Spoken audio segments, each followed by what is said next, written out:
Krishna, young boy. What is his age that time? He's not full-grown man.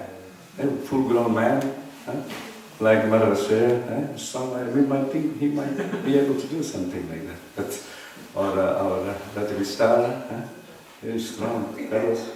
But no, he was just 7 years old. And that's the way Krishna shows and humiliates and put everything on the position. I can take the smallest position, still I maintain full power. Don't lose faith in me.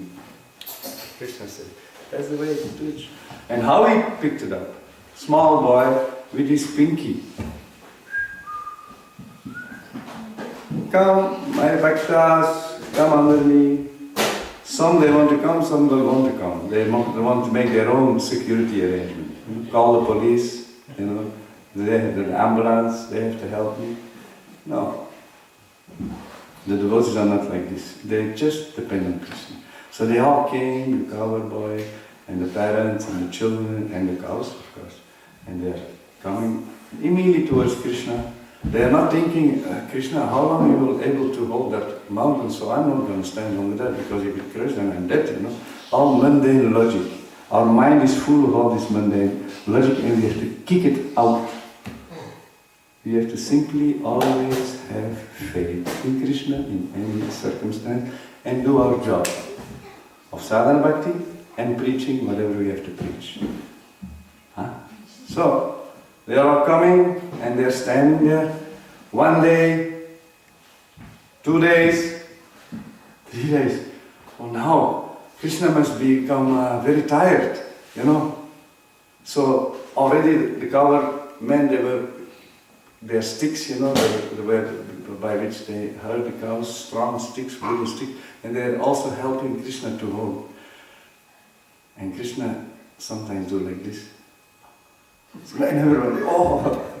So in this very heavy situation when the rain pours and everything is going on the water, still Krishna finds time to make a joke. That is Krishna conscious. Anytime you can, whatever the problem is, still you can be happy and make jokes. And Krishna also like this. And he's so shivering sometimes. So the cowherd men, they're holding their sticks also to help Krishna to do the job. Because if he gets tired, he needs some help. And 4 days, and 5 days, and 6 days, and 7 days. My God. And Indra is also watching that. He said, my God, how is possible? This small boy is just sabotaging my whole plan to destroy these people. They should be destroyed. They disobey the order of my order. So we have to crush them and punish them. So he saw my plan of domination is not working. I have a whole scheme here to control the universe, but it's not working. This small boy, this sabotaged my whole plan. He's not afraid, he's protecting them. Oh, so who is that small boy, bluish boy, Krishna? Who is that? I think he's the Supreme Personality. So Indra, although demigods say the demigods are very great personalities, but they are not pure devotees. So their intelligence is not so bright. We human beings, we have slow intelligence. Demigods have bright intelligence. The pure devotees have perfect intelligence. And Krishna has all intelligence. Right? So if you're smart, to whom you're going to take shelter? If you're not smart, you take someone shelter because Alpa Megasan, less intelligent, Kali Yuga people. Krishna is last, and the bank balance is first. But we should turn that around. Then we make progress. So, but Indra, although he was confused due to being his Kama Mishra Bhakta, Karma Mishra Bhakta, Kama Mishra Bhakta, he's a mixed devotee. Still, his brain worked sufficiently in that situation to really understand, wait a minute, I crossed my position here. I should cool down here. It's the Supreme Personality standing here. That blue boy is really God. And that is a good message to the Hindu world also. Better they get their act together to catch who is who in which position. Then only India will flourish again, otherwise forget about it. So this is an enormous lesson, this simple festival of making a hill from Halaba. It's not just some nice cultural festival, and there is an enormous message behind all this.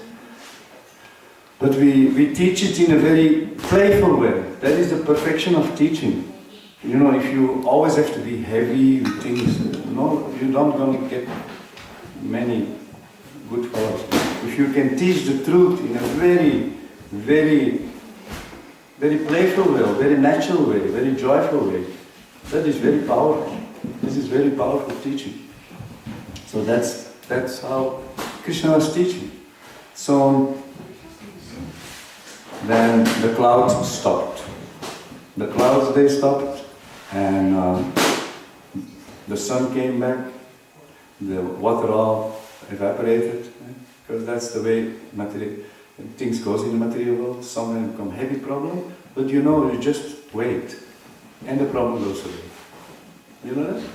Even if you don't do anything, that is the way material world goes. It goes in, you know, how do you say that? Sukha dukkha. Sometimes there is a happy period in your life, sometimes it is a big challenge, but you just wait, and it goes away. Matras passas te confiance, tusna sukha dukkha, agama prayinot. You just have to learn to tolerate. If you try, the measurements you try to arrange to protect yourselves against the danger becomes bigger obstacles for your life. That's why this technological society is an absolute a low-class intelligent system, and it will fail. Because instead of finding the solutions, they're creating the solutions.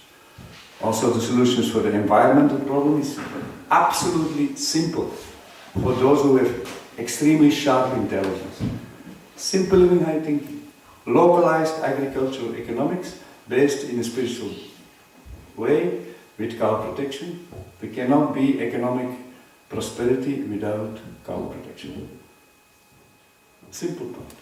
And that will be the solution for the overpopulation, for the environmental problem, for the pollution, for the degradation of human values. You know, you bring them close to nature, because everything is goodness in nature. The rhythms, the style, you cannot become crooked. Naturally you get a mode of goodness back, but we are not understanding this. We have so many other schemes. It is so simple, right? So, the rain stopped, the sun starts shining again, and then finally Indra understood. He hiding a little bit, because now he understood. He made a big offense, not only to Krishna, but to his devotees, and that is more dangerous than making an offense to God himself. If you make an offense to God, you might not really get a reaction, because although God is the supreme power, he's humble. So a humble person, he's criticized unnecessarily. He takes it positively. I am my weaknesses. But don't try to criticize those who dare to Krishna. Then you get so fast a reaction in your face you cannot imagine. Yeah. So he made Indra a big offense to the Prijabhasans who took innocent, pure-heartedly shelter of Krishna. So it is said even there is no better shelter than taking shelter in Krishna consciousness. We discussed that, because the effect is permanent and unlimited. Taking shelter of the demigods is limited and impermanent. So taking shelter in Krishna consciousness is the perfect way of life. Right? But you might get tests, and we should be ready for that. You get even tested by the demigods. What to speak not only from the demons, they will also test you. And you should be ready for all this. And then the demon in yourself, right? That's the biggest challenge. But, so Indra, he understood, I made some offense, but now Krishna is putting the mountain down.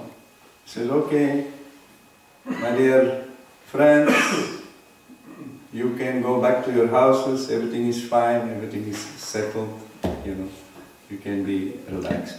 And they didn't go to their houses. After Krishna had put him down, they came all running to Krishna and embracing Krishna. Oh Krishna, you are so great! How are you doing that? You are such a small boy, and who are you actually? You're not just our friend of our village. I think you are a demigod. And then they start discussing, my God, you remember when Krishna also killed his Putana, a big Asura, and Trinavarta? How a small boy can do that? He must be, definitely he must be a demigod or something.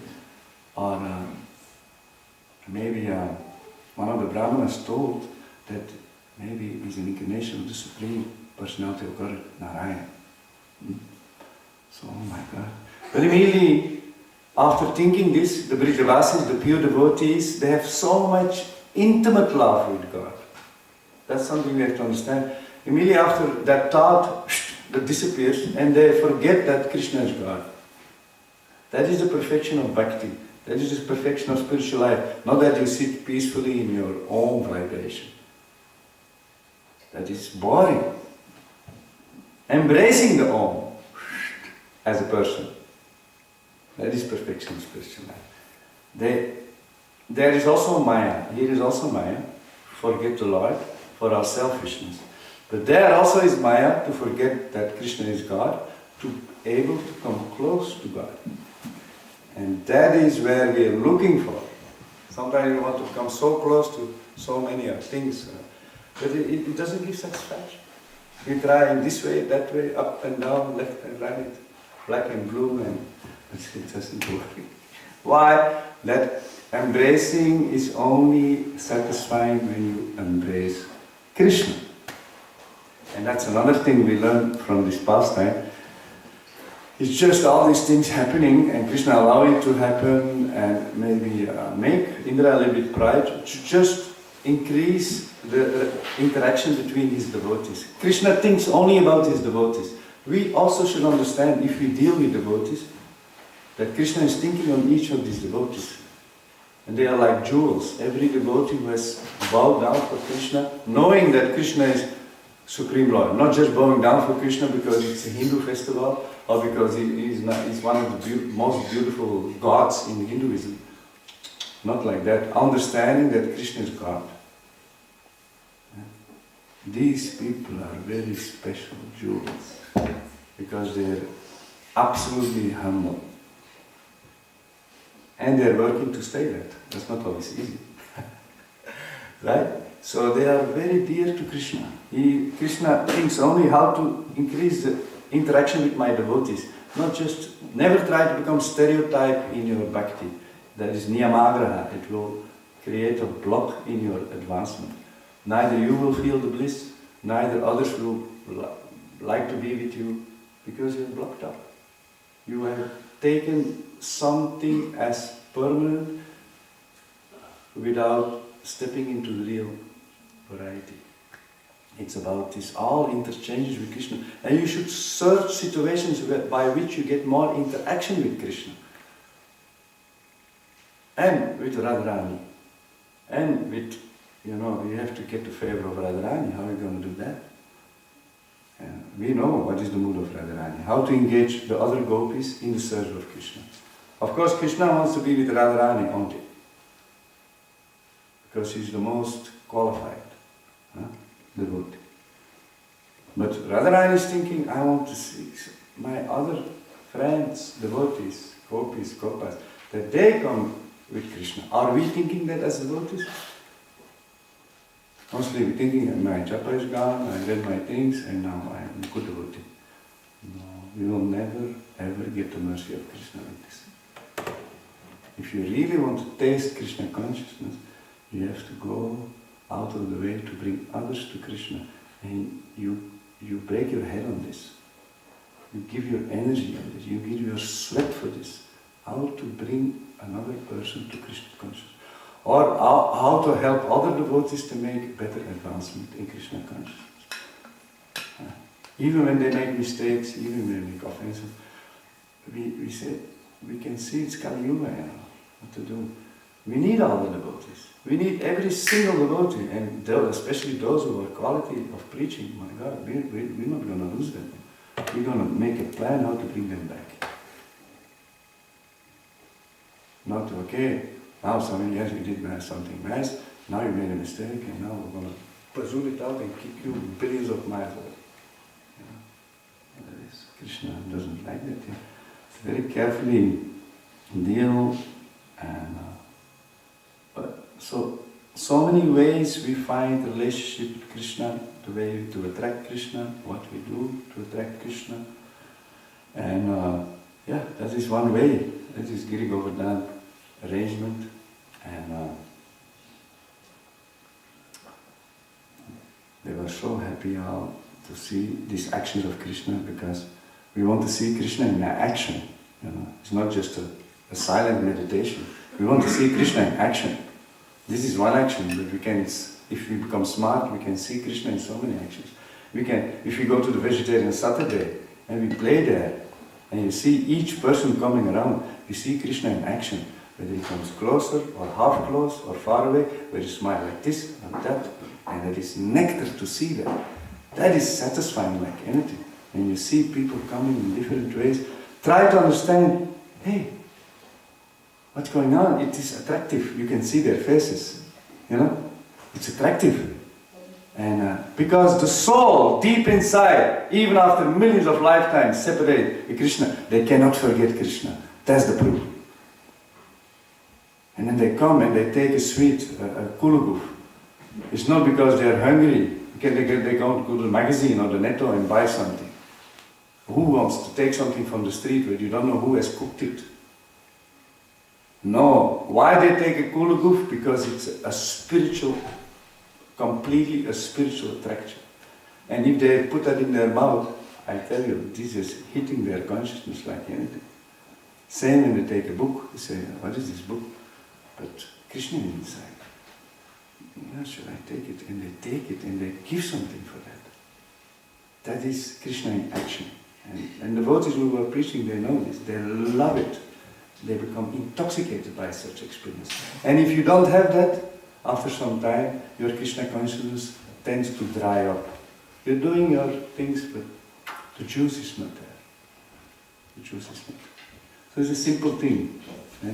Try always to find this interaction. So afterwards, Indra came on his 2 small foot. Big Indra, but humiliated. He didn't put his head up. He said, my life, I became puffed up because of my power. Please forgive me.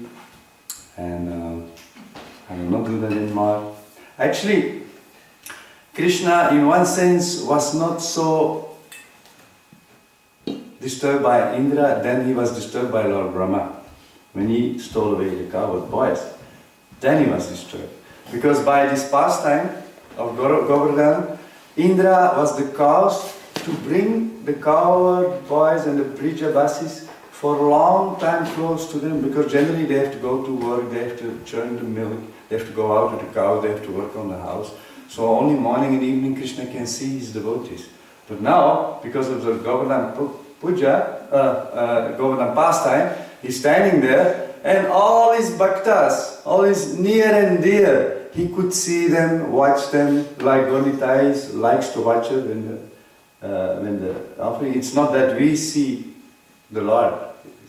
It is more important that he sees us. He's the seer. You are not the seer. He's the seer. And if that happens, and the one who comes in, he likes it, and then he can see his devotees, and that is his satisfaction. Are we like this? If we see other devotees, we are happy to see other devotees. We have to develop the same quality of Krishna. Yeah. So, and Indra was excused. He said, okay, you're not a demon, but you almost act like a demon. But okay, you realized your mistake, I forgive you. If you don't realize your mistake, Krishna keeps a little way until you realize. So, okay, go back to your heavenly planet and do your job nicely. And like this, They say that Krishna has done these pastimes to teach to the whole world, no matter how much power somebody gets. He will teach a lesson and take away all that power. So today also some people, some leaders of society think that they can, so much power, they have come through the technology to such a position of able to control the whole world. And they think, now we have done it, and we are in control. And there is no need for God. But then we learn from this pastime that Krishna seeing that, let them play for some time, and then what he's doing, just like you, he will be this pinky, he will take away all the power of these demons and make them humble again. And bow down, they will lose all their opulences. So we're going to lose everything. 90 billion animals are slaughtered and tortured. And that simply doesn't go on. It is said, to conclude, Krishna, the king punishes immediately if there is a sin. But Krishna waits and punishes, but he punishes also if there is no change. That's the thing. So Prabhupada said, because of the cow slaughter all over the world, there was so many world wars. Because of cow slaughter, wholesale slaughter of humanity. You catch the terminology here? Wholesale slaughter of humanity. So if we don't see a law passing that they stop the cow slaughter, we will see wholesale slaughter of humanity. See, that's why we were so low the First World War. The Second World War is not because of European politics, the secondary reason. The primary reason is because these horrible people of Kali Yuga, they love to kill a cow and drink the blood and thinking it's okay. So that's the reason Krishna is going to take everything away if there is not a conscious change of decision and not a regret, and we will take it away. And then we can celebrate Govardana Puja in a big way, in a real way, and reinstall it. Hare Krishna.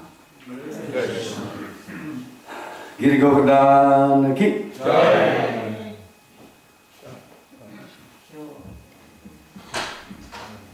What's the next one? We will bring over Govardana is coming.